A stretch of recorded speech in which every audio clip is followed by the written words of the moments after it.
What's it like being in the fall today compared to, for example, 15 years ago?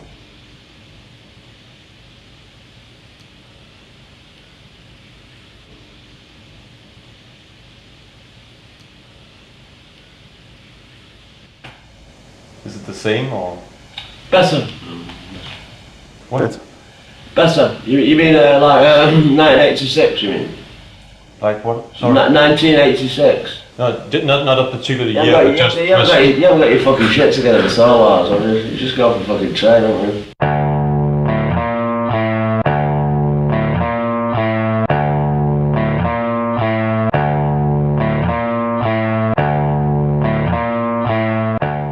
You didn't like the first question? You don't ask him, mate. Ask him. Slack plan. You have to be professional here, like, as well. I'm not... Come on, lads, get working. Real. Okay, I'll say it again. Get fucking working, mate. Yeah.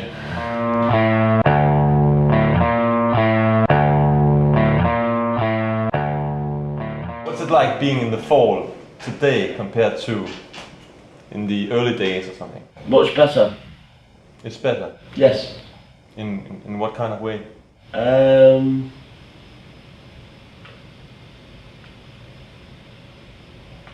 Well, when I go on stage, it's a lot clearer to me, touch wood.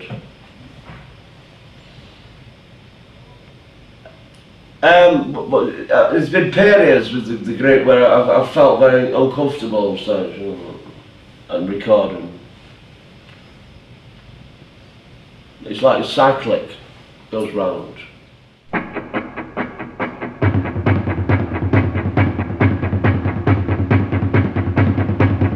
Mark Smith is completely uncompromising. He really doesn't give a damn if anyone likes him at all. He's not the nicest person in the world, but he certainly is a genius, and he keeps reinventing the form as he goes, where every fall album is compelling in its own way.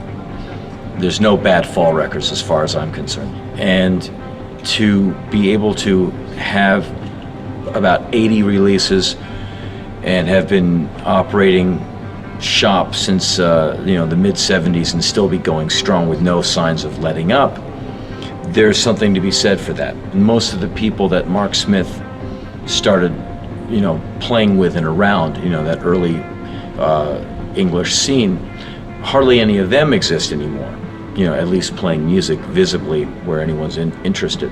Yet the Fall all over the world keep it, they might have more fans than ever now. I mean, they are actually crossing over to a younger audience because people are seeing how incredibly hip they are.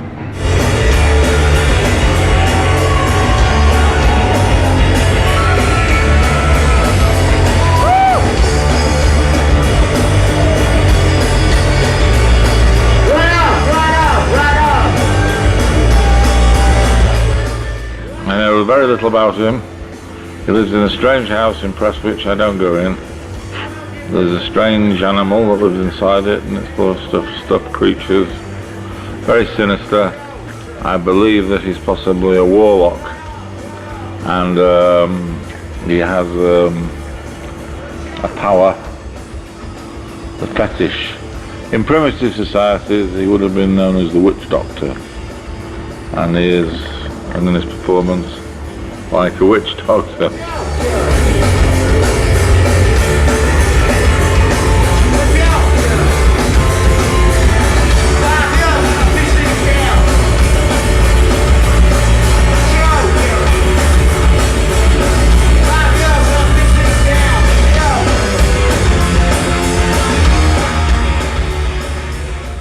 We turned up in LA once and there was a limousine, and then we just took a right and got in a taxi instead. And that's when the penny dropped with me, and I knew what I was dealing with. In our opinion, almost everyone. I suppose ask the questions then, and what do you exactly do? Yeah, but the problem is that I'm saying too much. So you're just saying no, you're not saying no and yes, but yes. On the tape, on the film, it's not going to be me on the tape. You know, like an it's MTV. Yeah, too much. His mates have got anything to do with it. But I was just I'm making a short intro now to I hope you say. Yeah. Okay. Right, well, fucking get on with it. Yeah. In our opinion, almost Film him then. Why don't you film him? No, No, don't want Lars on. I'm too ugly. He'll start it. Right, go on.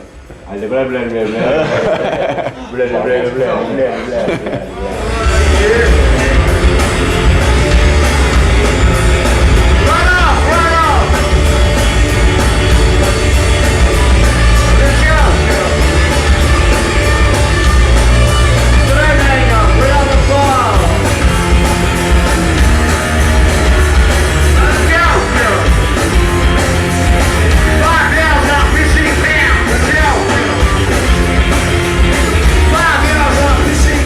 Do you want to ask me how I got into the fall? How did you get into the fall? Oh, well, it's a long, long time ago. Probably earlier than most people, actually. I think most of us are probably dead by now. 1970s, 78. 78. Aye. That's my cousin. It was May the 18th, as I recall.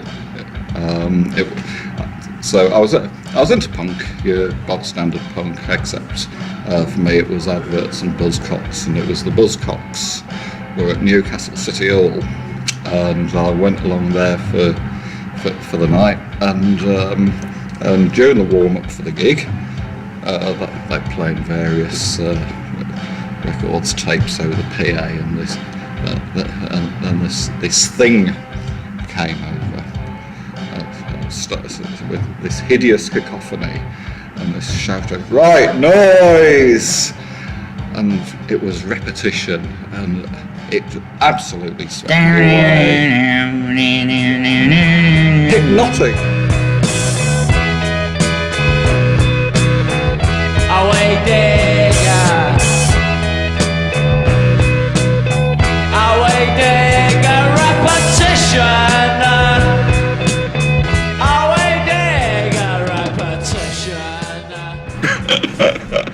So it's amazing. Brilliant. I mean, I just remember there was just me and this piece of music, and I don't even remember the Buzzcocks, but it was just that. And this was actually, it was, I think it was 3 months before it got recorded, and of course, so I went away without having a clue what the hell this thing was, and I eventually Mental hospitals.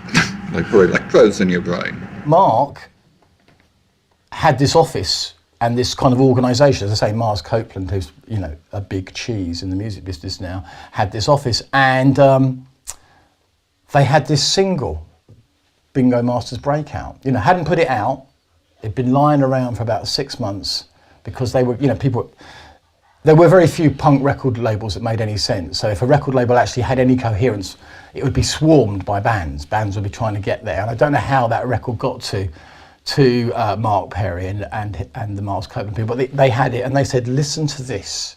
Me and the drummer from Here and Now sat down and we listened to Bingo Masters Breakout, and then we turned it over and we listened to Repetition. We were like, this is even better than alternative TV. This is incredible. This is the best, this is literally the most exciting thing we've ever heard, and it isn't even out yet. Can you give us Mark's phone number? We must do gigs with him, And in the beautiful innocence of punk, they said, yeah, sure, here's Mark's phone number. I phoned him up and said, I spoke to Kay and said, look, who'd then taken on managing the band, and said, I've got a PA. We do tours up and down England. Would you like to come? We've done some with alternative TV. It went round really well. Would you like to come and do them? So we sort of kind of met that naissance. And so, this is an incredible band, and I was the sound engineer, so I got to do the sound,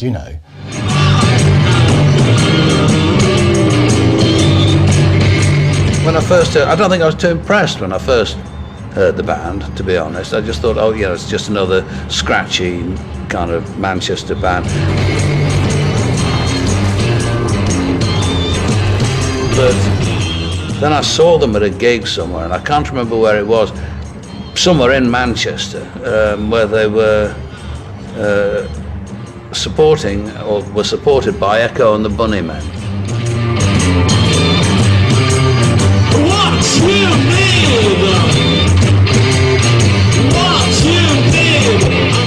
I went in and the band were on, and you kind of know when something is fantastic. It doesn't even have to be fantastic on that occasion, but you know that there's something in there that is elemental and furious and magnificent, like Elvis, you know. And obviously for my kids, they can't understand Elvis at all, but when you listening to Elvis in the context of what had happened beforehand, it was just astonishing. It was frightening and almost embarrassing. It was as though a stark naked man had run in here and, you know.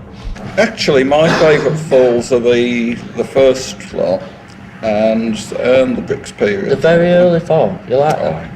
Yeah, the circus music.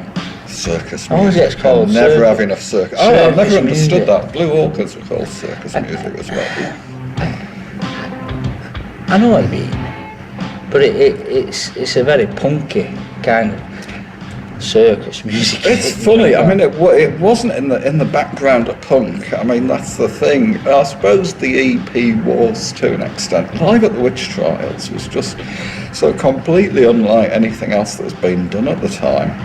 In those days, it was kind of Carl Burns was the heartbeat of it, and obviously Mark's words, astonishing words. And then everything else kind of hung around that, you know, was kind of, so that was the spine of the band, was the drums and the vocals. And I guess, you know, I was that weird thing. I was a young punk who understood sound and got on with the Fall and thought the Fall were brilliant, because we would do gigs with the Fall, and the owner of the club would say, they've got to stop playing now, you know, you have to tell them to stop, you know, really. Like, I remember doing a gig in the Bolton Tower Club, and, you know, with the pro was just literally saying, they've got to stop now, they can't carry on doing, you know, they can't carry on doing this, tell them to stop. And I'd be like, you know, and there'd be me and, you know, 20 people going, this is the best thing in the world. You know, how can you not see how brilliant that is, you know?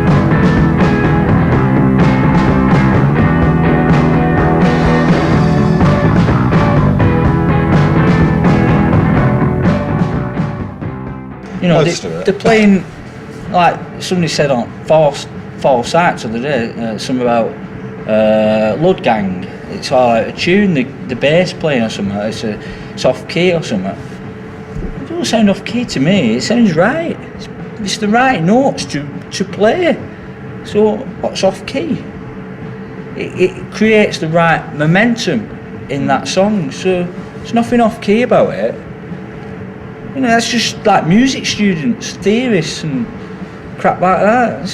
What's that got to do with the Fall? The thing I really like about the Fall, and the thing that really got me on the Fall, was their kind of mad pop weirdness things, where it was kind of like all this strangeness, but it was kind of like, and everyone was going ping, bong, ping, but it was actually like a pop tune. Oh, it's not that. It's just that people just develop. They're trying to describe it. Well, they are trying to describe it. I know. I can forgive comments like that, but what I'm trying to say is, there's nothing weird about the Fall.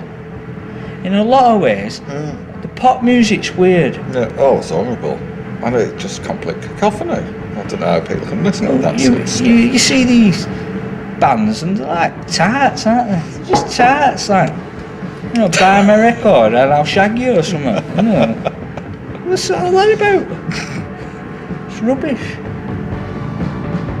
I was always a Fall fan. When I first heard the first Fall singles that came out, they really sort of they were really important, because at the time you were like, you know, you had the Pistols and you had Clash and Gen X, you had all this kind of like this real sort of punk rock sound, and the Fall were sort of the first band. I mean, there were other bands like it that really came out that had this other sound that was even more subterranean in a way, and it seemed it was even more sort of on this real punk level of just sort of like being very intelligent and have a certain intellect, and then it was also wanting to sort of deal with things in a very sort of immediate and raw way, and it was done very purposefully, which I really liked.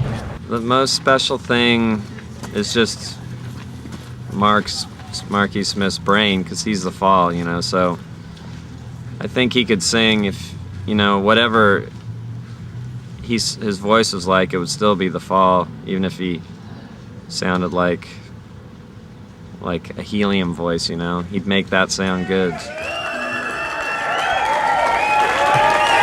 Hey, Master Thomas, can you help me out again? And your usual love and Master Thomas, and here, and again, Master Thomas,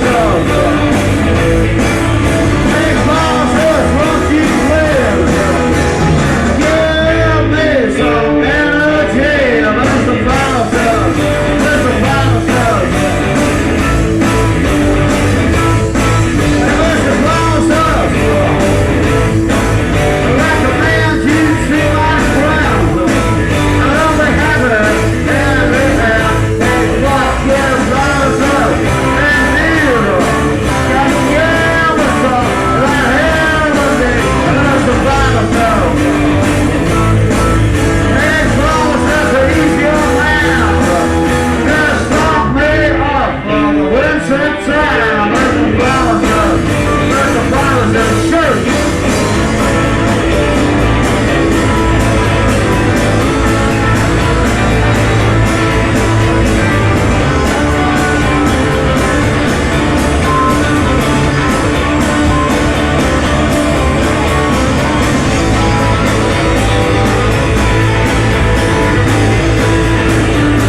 I know that Craig Scanlon, who was my mate, who played guitar in there for years, was very keen to get me in there to play with them.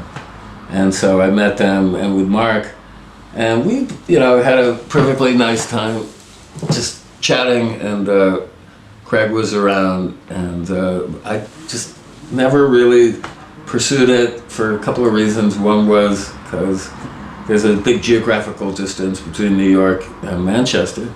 Also, there was a certain spirit and camaraderie that involved a lot of like consumption of alcohol. And I'm more or less a teetotaler, I hate to say it. I don't have any moral objection to this, but it's not my scene. So I don't think it would have worked.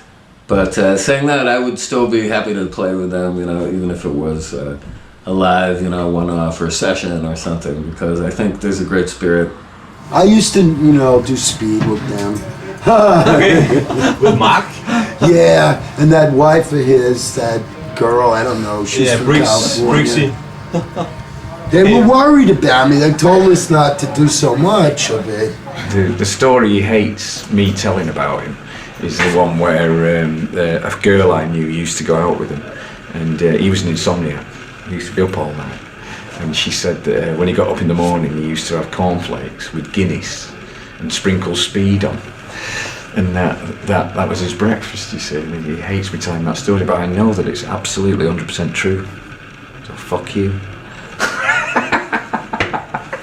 Mark, even then, was improvising the vocals every night around what was happening. And so I would see every night, or hear every night, what he was doing to the words and how he was changing stuff. Okay, here's the definitive rhyme. Slate strike me back, snap on 8 bays. Hey, Slate, give us a break. And how, you know, something that had happened in the sound check was incorporated into the lyrics, or something that had happened on the news that day was incorporated into the lyrics, or something that happened 4 gigs ago, or whatever it was. So, you know, just right in close in this magic thing where you're, you know, there's a magic moment, and you may have had this with the Fall, where, you know, you're in on a secret and no one else is in on it. And I was lucky, you know, to see it over and over again. Hey, Dr. Barrow Maple is crazy in Tucson. And never, never, never gonna see it again. Give the clouds to me, Barrow, I'm driving outside, out of the city, sir, outside, close to Harbor. I'm never, never, never gonna see it again. Give the juice to my groove, sir.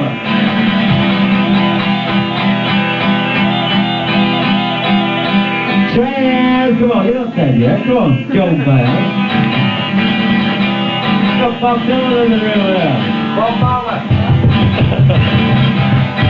We are the old talk. Transfusion. I'm just a big mix of confusion. I'm never gonna see it again.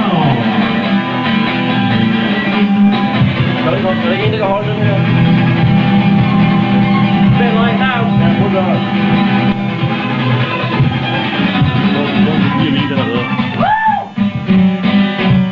Thank you. Could you describe how you still succeed in creating the special fall sound despite the numerous changes in the lineup? You alright there, You get it off. Some wine for you. Just wash it out. Open it. Hey Ed. Ed, don't talk to me like you're a kid.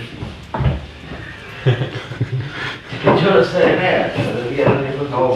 Spen was about to walk in. Yeah. You have to fucking edit it. Can't fucking know. This is a fucking... Yeah. Come in and talk about it.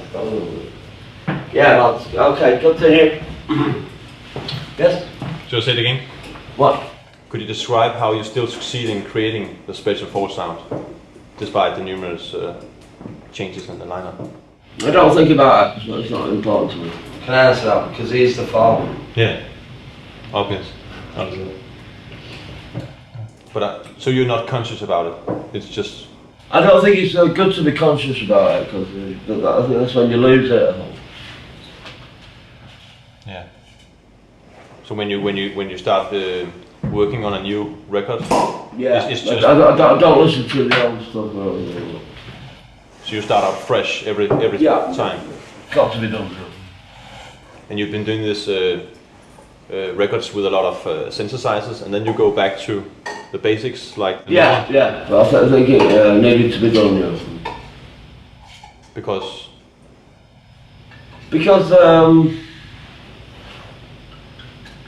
what I was doing wasn't really going anywhere, so... You never know, I don't plan ahead, you know. So you don't know what the next one will be like? I do.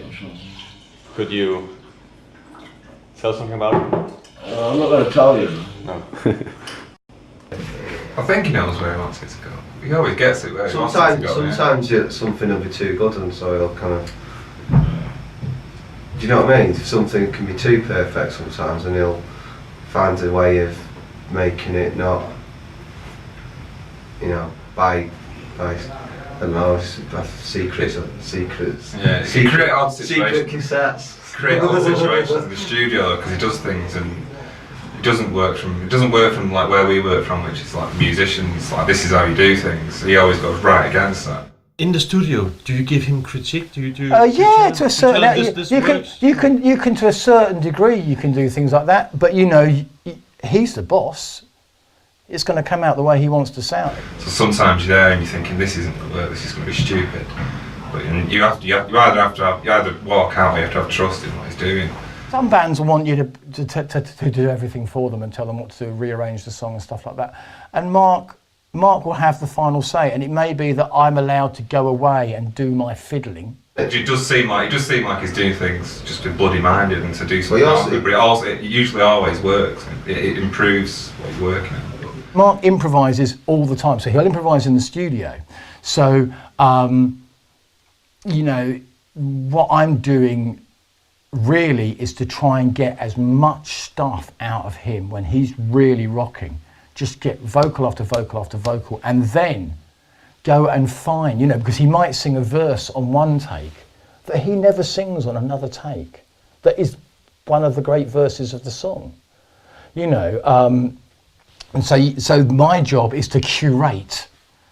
I mean, Imperial Wax Solvent is a great case in point, because, you know, I did it, and it was really, I was really happy with that record.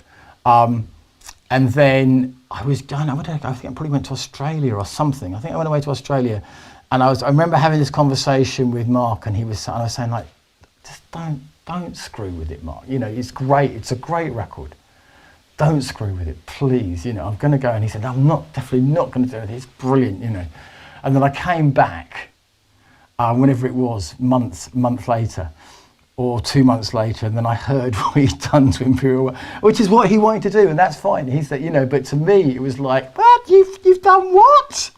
You've made them all mono, and you've taken out all the great vocals. I mean, one of the amazing things about Imperial Wax Solvent is that there's a song that we recorded for that album, which is one of the great Fall songs. He didn't even put it out. You know, Trowrig is another thing. Trowrig is an instrumental, isn't it, on Imperial Wax Solvent? Although people refer to a lyrical version, so maybe someone's linked. There's a whole set of lyrics to Trowrig, which is brilliant, about, and it's about walking towards the studio, and he's seen as Imperial, because there was the Imperial Wharf, which is that a wharf is like a thing for loading goods off a river. The studio was next to the River Thames, and to walk from the hotel to the studio, he had to go past the Imperial Wharf, which is, I think, where Imperial Wax Solvent comes from. And he has this he wrote this great song about Trowrig, and then I came back and it was an instrumental. And again, that to me is, I'm like, okay, so you had these amazing words that were just stunning, that I loved, you know. It was a great little story about he buys a watch in a shop and it has some sort of effect on him and all these kind of things. And then you took all the words off. You know, but that's what you wanted to do, that's fine, you know, and people love that record.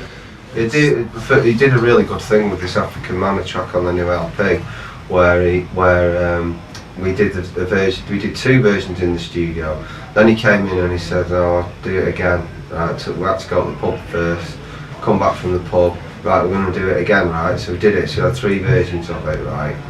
He got the last version that he preferred, which was the one after a few beers. Then he cut it with a tape from a live concert of the version of the song and mixed the 2. He's very good at editing. There's 2 ways. We do a tune, knock it around, and if Mark likes it, he'll sing on it, or he'll dissect it, and he'll make it work. If it's not working, he makes it work. I sort of arrange a lot. What is the method when you make a song? Is there a special method you use? No. Could you tell us about another example? Well, I write the words, or I write the music. Then it's He just, your old great classical guys and all that, conductors. Well, that's what Mark is, but in modern terms for me, it's a conductor, and he makes it work. And he's very clever. People, ex-band members say, "Oh, they wrote fuck all, Mark wrote it." And he just gave him a credit, because that's what kind of person he is. He never had to, but he oversees it all.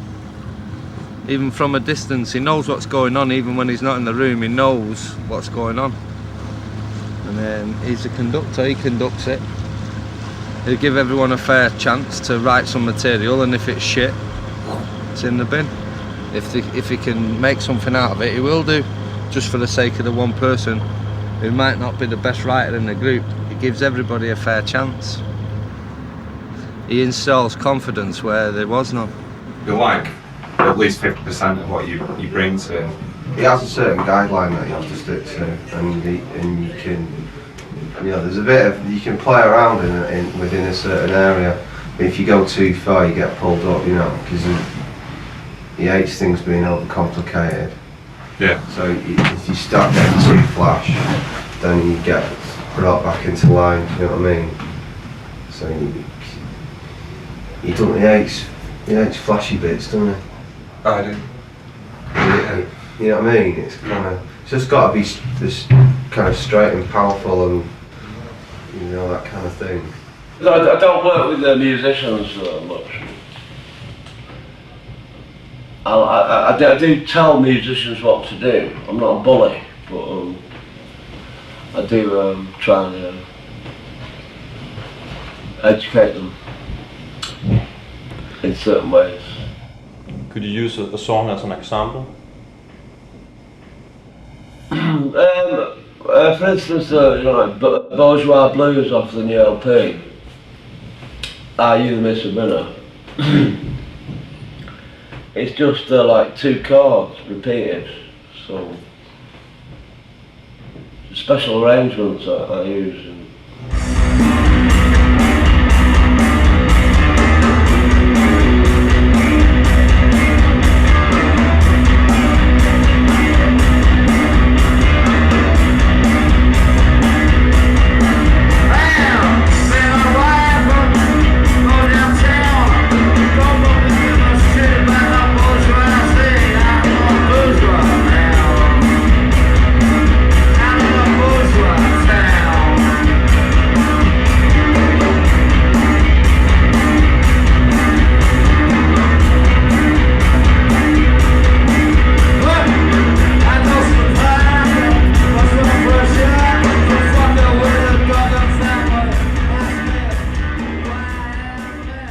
There's a lot of repetition in the songs. Is it conscious to making this trance kind of? It's not repetition. It's like discipline. Because a lot of rock bands aren't disciplined.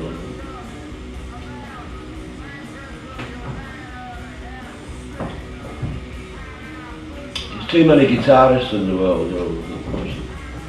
People don't understand how important the band is to the Fall. And again, going back to someone like Captain Beefheart, where, you know, he had a series of different musicians in his band, but you kind of always knew it was the Captain Beefheart band, and they worked round his vision of what the music should be like.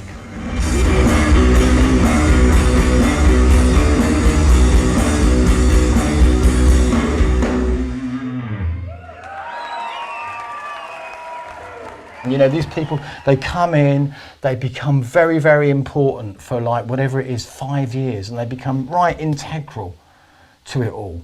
And he has that way of making family. And he was saying to me, you know, about the latest band. He was sort of saying, yeah, these are my boys, they're my boys, you know, these are my lads, they're my family.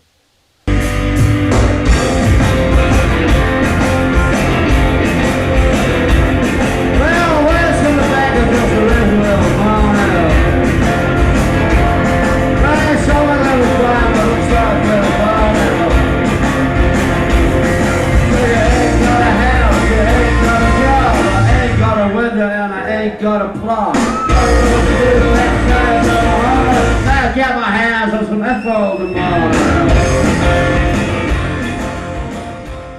People think that he knows what he's doing, and people think he's going on. He does know what he's doing. He does know what he's doing.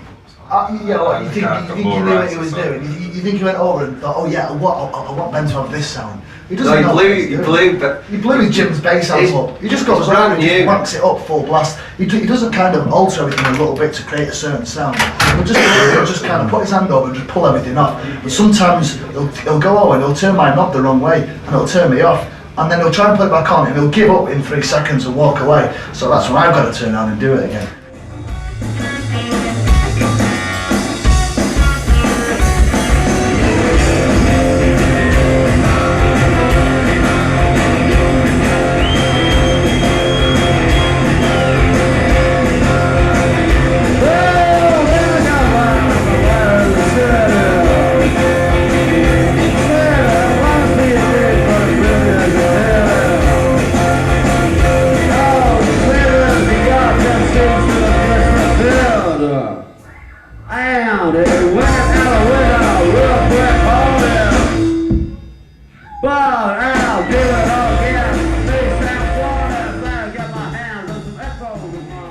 Doing a sound check just in a normal way and everything, and you're just about to sort of go and have a sandwich or a beer or whatever after you thinking everything's done, and he'll come and just say, right, I want all the drum kit moving 2 foot to the left, You know, what's all these fucking leads and wires doing all over here? Get a fucking move now. It's what it is, though. Right. I want that amp moving over to there. What the fuck's that doing there? Come on.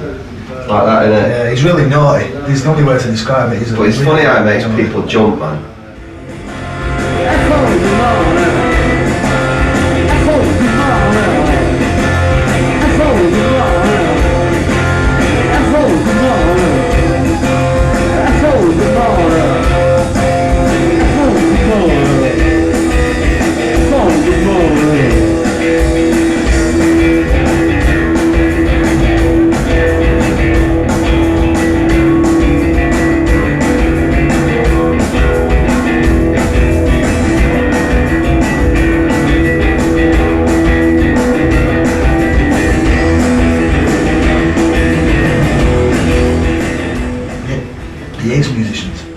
He's really famous. He's really famous for saying it as well. He can't stand musicians.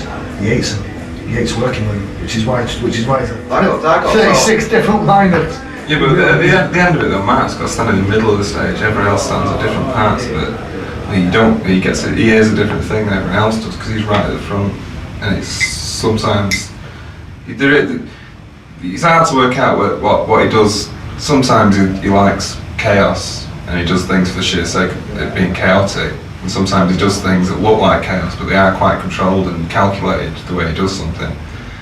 People interpret it in their own way. Mark doesn't care. He likes that. He likes people to. The new four members are quite young. Is there youth, a quality that you kind of want in the band? I think musicians, once they go over about 30, they get a bit jaded, I think.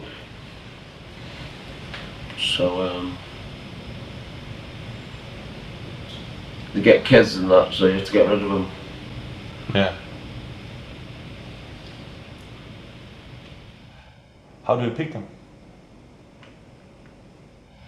No, there's a sort of myth about, you know, that I sack musicians all the time. It's not very true. They sort of dismiss themselves. I can really remember very clearly that moment though when Craig and Steve were the road crew and then suddenly they were in the band. That was really interesting. That was really funny. So that was the first time I saw that thing happening, you know, the very first, because obviously, as I say, I started off with Martin Brahma, Mark Riley, Una Baines, Carl Burns set up, and then to suddenly think, oh, hang on a minute, weren't those guys, that guy's playing the bass now. I'm sure he was carrying the drum kit the last time I saw them, you know. I try and get people who are not Fall fans in the group. And why? Why's that? Because they come in with certain attitudes.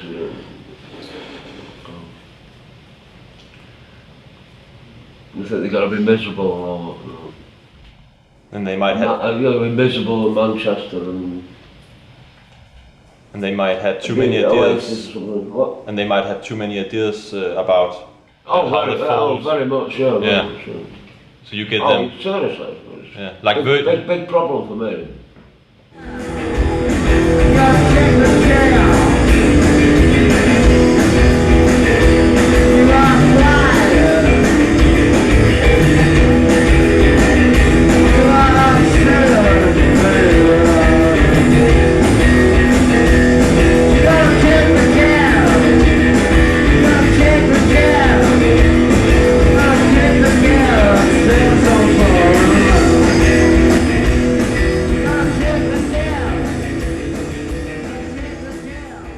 I remember a gig in Cambridge that they did where the malevolence in the air was, I mean, I was like against the back wall with my wife and one of our children thinking, thank God they can't get at us, because he was in such a temper.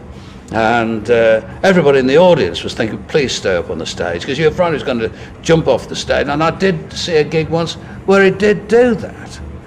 And again, I can't remember exactly where it was, but it was somewhere in London, and some fellow wasn't paying enough attention, so he just jumped off the stage and whacked him one, and then climbed back on the stage and carried on. So I quite like that, you know, the unpredictability of it. Because, you know, if you go to some big show now featuring, I don't know, Coldplay or something, even if one of them died in the course of the set, it would still carry on seamlessly to a triumphant conclusion. And so I like a band where there's an element of chance.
I did the first ever gig this band. I mean, it's a classic Mark thing.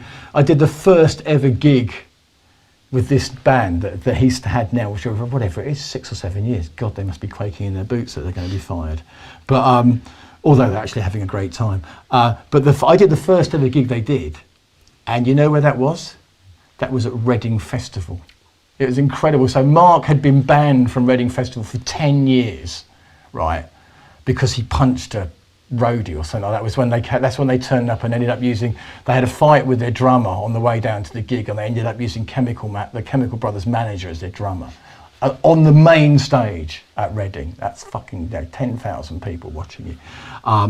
So that must have been interesting, and I'm really pleased I wasn't there, although I'm sure it's a very interesting noise.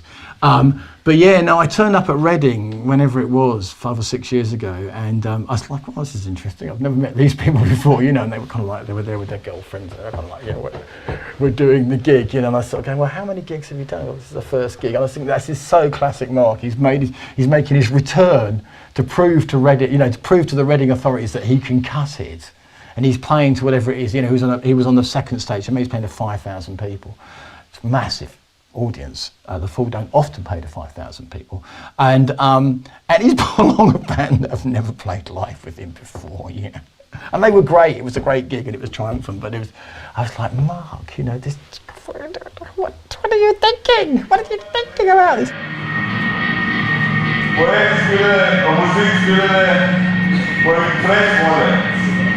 No attention to Leute. Realisieren Ingenieure, Denkstone, whatever. I wouldn't know the sun has risen unless it gets press release takes to it. Whatever, but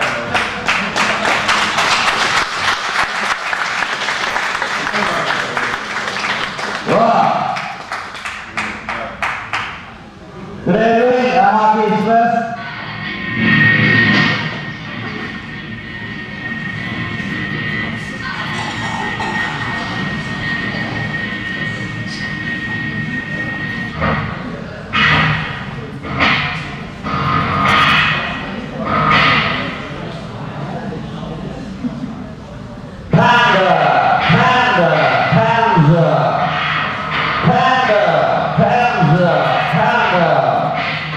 The road was long, the tank was full, the mayor's eluded my concentration. Down said, wake up, dig deep, the path was clear, a path of the bathroom that aroused my suspicion. Because you go to a gig and you're like, okay, who's singing? It's Marky Smith is singing, and all I can hear is a bass guitar. You know, I really like the bass guitar, but he's singing these words, he's improvising these words, and I can't hear what he's saying. What is the point of going to to a full gig and not hearing what he's saying? You know, so I have to turn off that part of me and just try to enjoy the gig and love the gig. But I don't have that problem if I'm doing the sound, because I'm like, oh, I wonder what he's saying now. I really want to know this bit, because he's talking about, you know, an event that happened, you know, during the sound check when that guy said something to him, and I really want to see what he's talking about. Or he's talking about that guy in the jacket 4 rows in front of him now, you know. We have the Winchester Rifles accompanied by the Blair. Is it a blues thing? You know, it's a folk thing almost, isn't it? I mean, it's intriguing. That is something that goes back hundreds of years, because when people were, you know, without PAs, where people were just playing to 30 or 40 people, and they would be singing, you know, the only people they would know would be that 30 or 40 people in the room. So of course they were incorporated into the song. So I love that. It's that, you know, it's like that thing where sometimes people see Mark as being right out there on the edge, you know, like of avant-garde madness. But to me, there's a lot more kind of like, you know, you tear away that stuff and actually there's a lot more folk and kind of like real lyrical, bluesy kind of lyrical improvisation around the events of the day.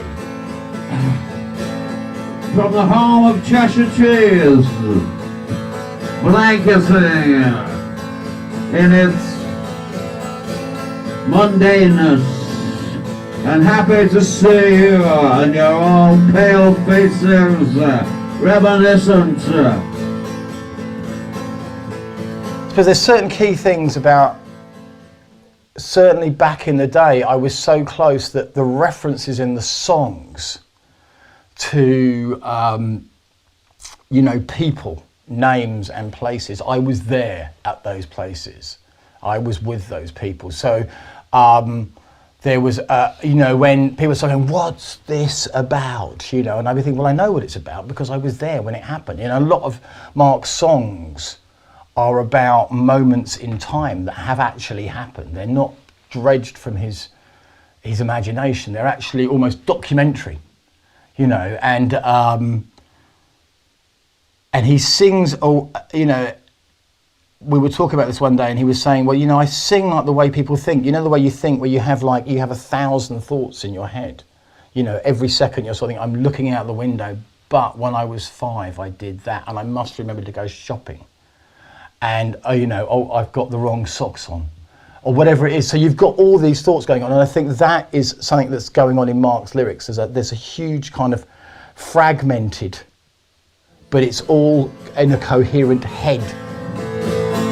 The blessings it describes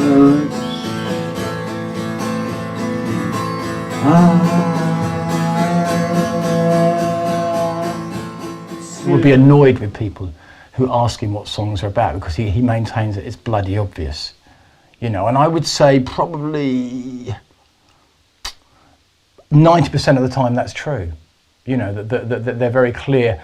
But it may be that you'll only ever really get it if, you know, you come from Salford and you live in that life. I mean, if you walk round and, you know, if you walk around where Mark lives, his songs are everywhere. You're walking through his songs. So you're meeting people that are in his songs.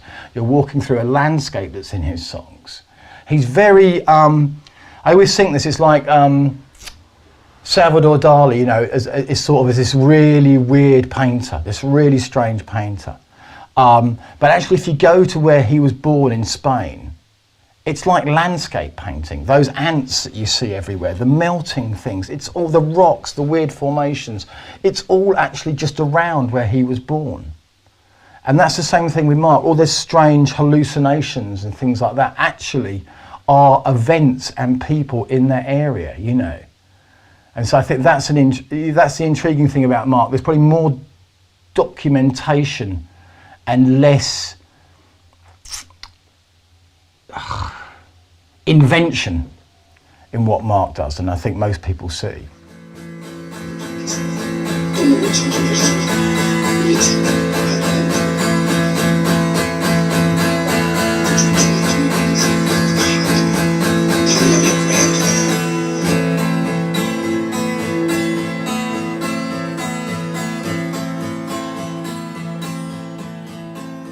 I asked him once, and it wasn't too long ago, because like before a gig it gets really edgy, and you think after like 29 years or how long he's been doing it, you think he'd get used to it. And I said to him, it's like, you know, do you still get nervous before a gig? And he said, Benny says, the moment I wake up in the morning, he says, I'm petrified. He's still I mean, don't go telling anyone that, because you probably don't want anyone to know it, but it's still... You know, it's because it's not chore for him, it's not something that he turns up and does because... He does it because he likes it, he enjoys doing it, because it means a lot to him, it's his art. It's not... That's why he gets nervous about it, because every night he is making performances. However he looks, whether he looks drunk, whether he's shambling, and whatever people interpret from it is a performance, and he does work it, and every single performance is important, and so he never will. If he ever gets to a point where he's not nervous before a gig, I think he'll stop doing it. If you're not nervous, there's something wrong. Then that's when you've got a problem. If you're not nervous and you think you're jack shit and you can go on feeling not nervous, then you're going to give a shit performance, for my money. Because the Wedding Present were going to cover a Fall song once, but it's so distinctive.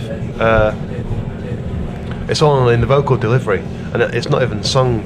You know, it's spoken most of the time, and you can't just do it. It just sounds. It doesn't sound right if you do it in your voice. You know, so we never managed to do it.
From the chaos that appears to be the Fall, you get this wonderful work.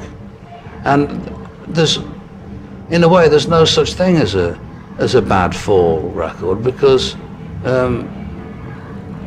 there's something to be, even, I'm sure the same as, my favourite artist is Paul Clay, or Powell Clay, if you're feeling particularly European about it. And you just, all of the stuff is very small scale, and you have to interpret it in your own way. And this is one of the things that seems to piss him off. It's like people reading stuff into what he does, but you can't be him. So unless you are him, then all you have is your own interpretation of what the music and the songs are about. And it's the same with Clay. I can't be German-speaking Austrian or whatever it was in the Weimar Republic and growing, you know, I mean, I can't be. And so my understanding of what he does can't be his understanding of it. But I quite like the fact that I can interpret what I see in my own way. And it may be ridiculously wide of the mark, and but it's the same with the Fall. You know, you're presented with this work, and you have to think for yourself about it. It's not immediate, and it's not obvious. But then it seems to me to be entirely unpretentious. And there's a lot of people who would make that same claim of their music. You know, that it was something that you had to work out for yourself. But it's usually bollocks. You know what I mean? Because the stuff they do is usually bollocks as well when they try and present it to you as art. I'm from Manchester as well, so it had that kind of Manchester Mancunian accent in it, going in on it and stuff. And then I've been a fan ever since, really. I've seen the band loads. I've actually seen The Fall more than any other band, I think. Well, in fact, I know I have. I don't know why I say I think. I definitely have seen The Fall more than anybody else. and I really like the two drummer phase they went through. That was really exciting. It's a great sound. I mean, actually, the Wedding Present had two drummers for a while, mainly because the Fall did it, and we thought it's a great idea, so we should have a go at that. But I think my favourite Fall album is Hex Induction Hour. I really like that. Sorry, that era. And yeah, there's really long kind of songs, which is kind of repetition, and just really powerful sounding tracks. And I met Marky Smith a few times, and it's kind of mixed, really. Sometimes he's kind of almost ignored me. All right.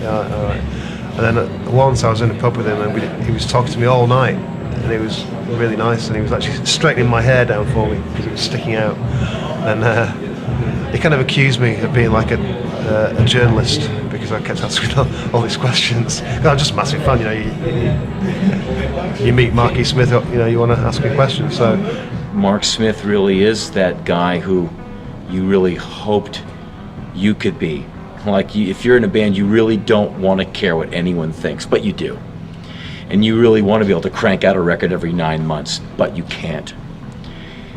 And you'd love to keep surprising people and kind of baffling your critics by, every 3 albums or so turning out your best album. Like every few Fall albums, he just keeps dropping this album where you're like, how do you keep, making the album that you should have not been able to make 10 years ago? He just keeps reinventing it, and he stays amazingly vital decade after decade. Every musician, artist type, myself included, would love to be able to do that. Because, you see, he's not interested in success or anything other than, he's just interested in being the full Mark, and in a way he's always been only interested in that. And so that means that if you're in on it, you're on a mission. You're on a mission. You're in enemy territory, and the only way you're going to get through it is if you all stick together and watch each other's backs. He's got his own agenda. He sticks to it, and people buy into it. They love it. He's not no false idiot. He's very kind, and there's not many like that, is there? They want the money here and this and that, and he's not about that. We've travelled thousands of miles, not at a loss, but not for a great profit, because Mark said that's what we're doing, then that's what we're doing. You can't help but believe that there is going to be no future for the Fall.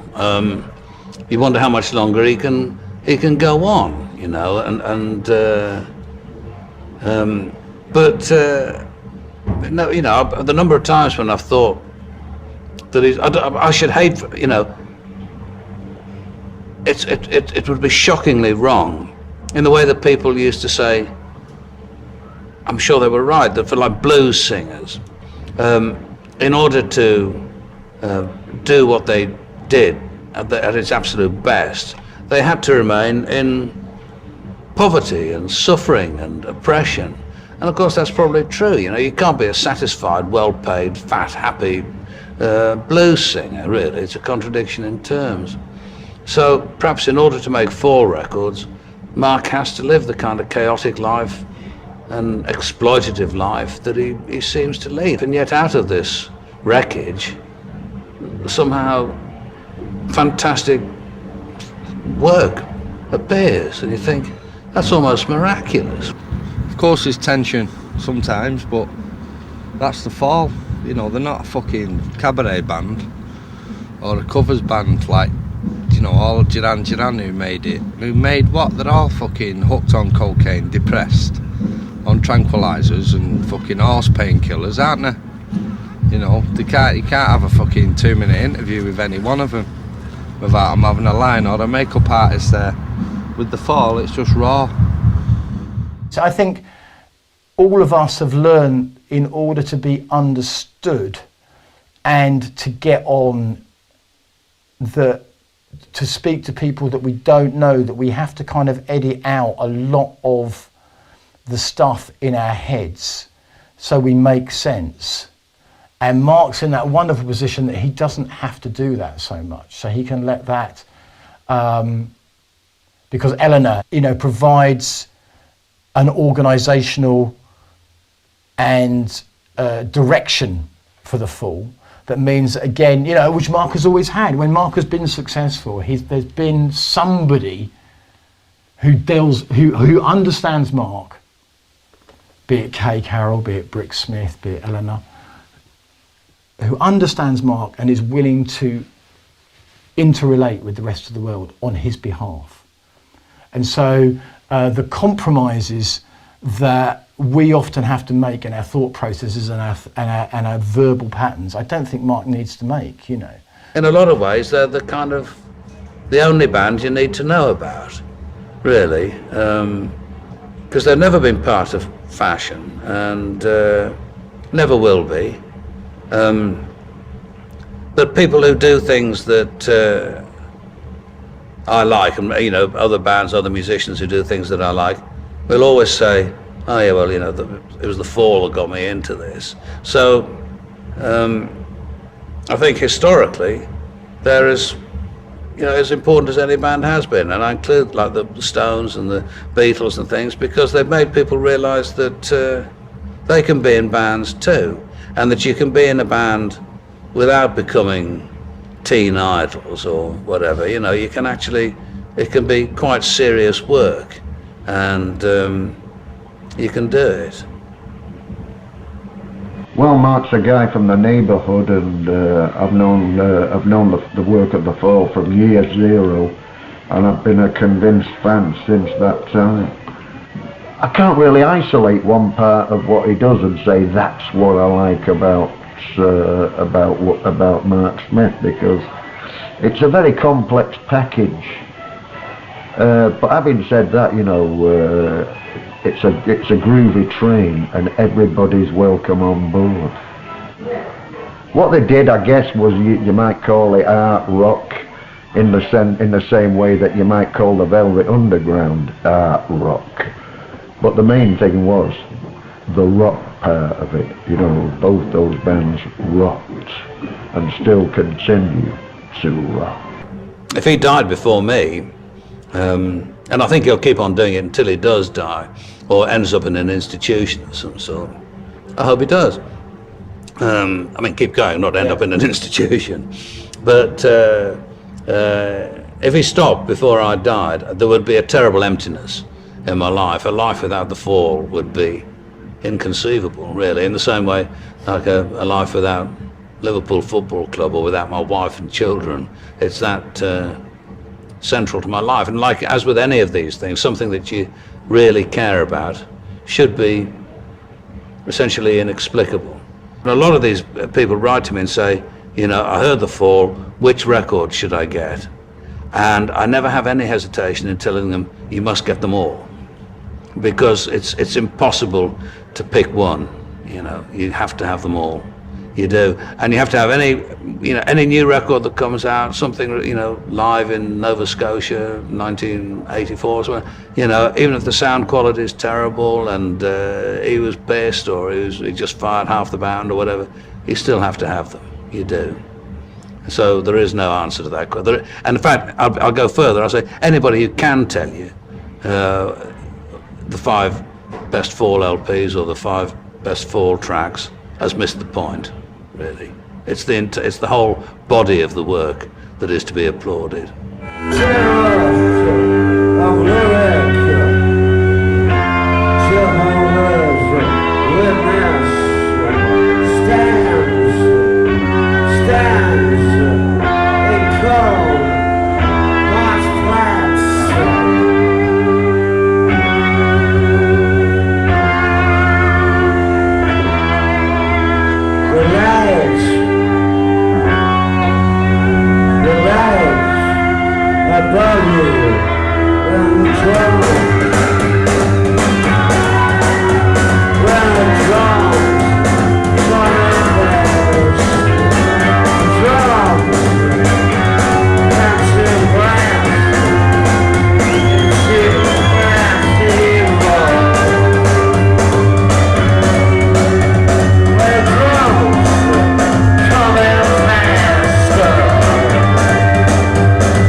it all started.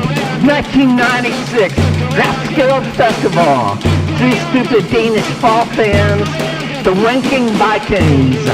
And now, and now, and now, and now, and now in Christiana, July 6th to 27, July Parade. Let's go, let's go, let's go, let's go, yeah, yeah, yeah, yeah. Container Drivers, a film 12 years in the making, featuring Dee Dee Ramone, David Getch, and Stephen Maximus. 12 years in the making. Let's go, let's go, let's go, let's go, let's go, let's go, let's go, let's go. Heroes panning in England, USA, France, and Netherlands.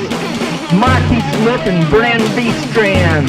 The Copenhagen setup. The Copenhagen setup. Let's go, yeah, yeah, yeah, yeah, yeah, yeah, yeah, yeah. A film 12 years in the making, featuring Thurston Moore, Damo Suzuki, and Grant Showbiz. 12 years in the making. Let's go, Container Drivers. Let's begin where it all did begin. 1996, Rathskill Festival. 3 stupid Danish fall fans, the Wanking Vikings. And now, and now, and now, and now, and now, and now, and now, and now in Christiana, July 6th to 27. Let's go, let's go, let's go, let's go, let's go, let's go. Container Drivers, a film 12 years in the making, featuring Peter Hook, John Peel, and Gary Lucas. 12 years in the making. Let's go, let's go, let's go. Yeah, yeah, yeah, yeah, yeah, yeah, yeah, yeah, yeah. Container Drivers. Yeah, yeah, yeah. Let's go, let's go, let's go, let's go, let's go, let's go, let's go, let's go.